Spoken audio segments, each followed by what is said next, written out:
Hello everyone, today I'm going to show you how to troubleshoot a furnace system. So I will go through the basic steps to show you how to identify which component inside the system is not working. First of all, what you need to check is this small window down here. This one usually shows a light blinking in there.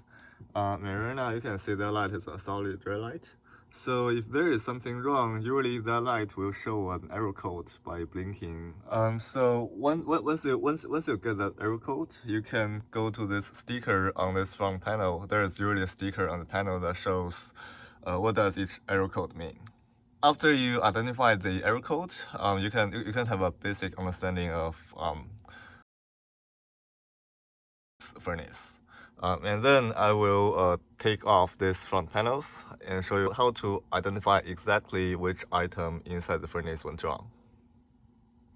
Okay, so first of all, what you want to do is you can see a switch here, and this switch has to be pressed down for this control board to have power. So it's basically a safety measure. And since this panel is open, we have to use a tape to tape down this switch so it can stay, so the power can continue to flow into this control board.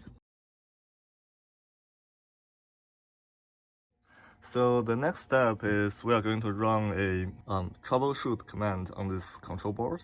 So each control board is a little bit different, and you need to find the menu of your specific model of your furnace system to see what is the procedure for the testing. In this case, there is a testing connector here. It shows test. So basically what we need to do is we need to short this test connector with this common connector or C connector. And then the unit will start a testing sequence. And first they will start this draft inducer motor, and this will run the entire time of the testing. And then they will start the gas ignition switch. That will run for 15 seconds. And then this blower motor, it will run in 2 speeds for a total of 20 seconds. One speed is for heating and the other speed is for cooling. Basically, that's the only 3 components that can most likely go wrong in the entire system. The only thing that's not tested is a gas valve.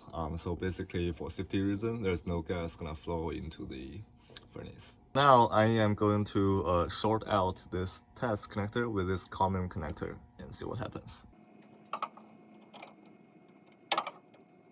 So just short it out, and you can see this red light is blinking right now. So this basically shows the last error code, and this will blink 4 times, and then the draft inducer motor gonna start.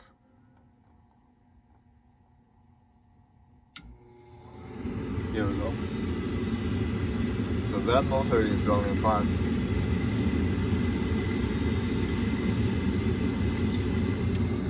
Now the gas igniter should start.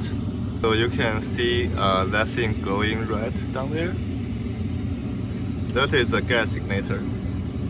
That will run for 15 seconds. Now it shut it off. And then this blower motor should start. Okay, so now you can hear that the blower motor does not work.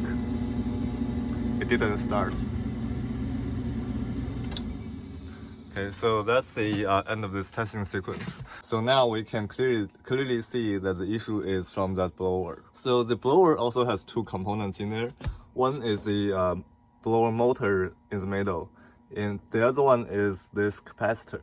So the role of this capacitor is basically to kickstart that motor to have it run. Usually, most of the time, if this motor doesn't run, it's the issue of the capacitor.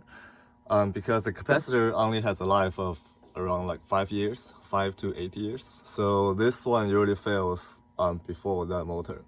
But the thing is, I just replaced that capacitor about 2 months ago, so I don't think the issue is from the capacitor, but we will test it anyway, just to make sure. To test the capacitor, what you will need is a multimeter, this one, and you want to switch it to the capacitor mode here, and then connect to each connector of the capacitor. So this capacitor that I have right now is rated as 10 microfarads.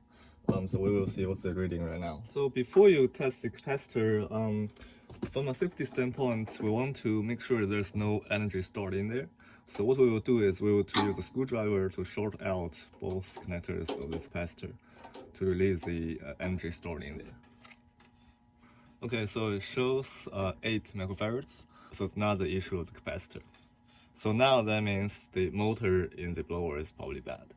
Okay, thanks for watching. In my next video, I'm gonna show you how to replace the motor inside the blower. If you like my video, please click the subscribe button below. Thank you and see you next time.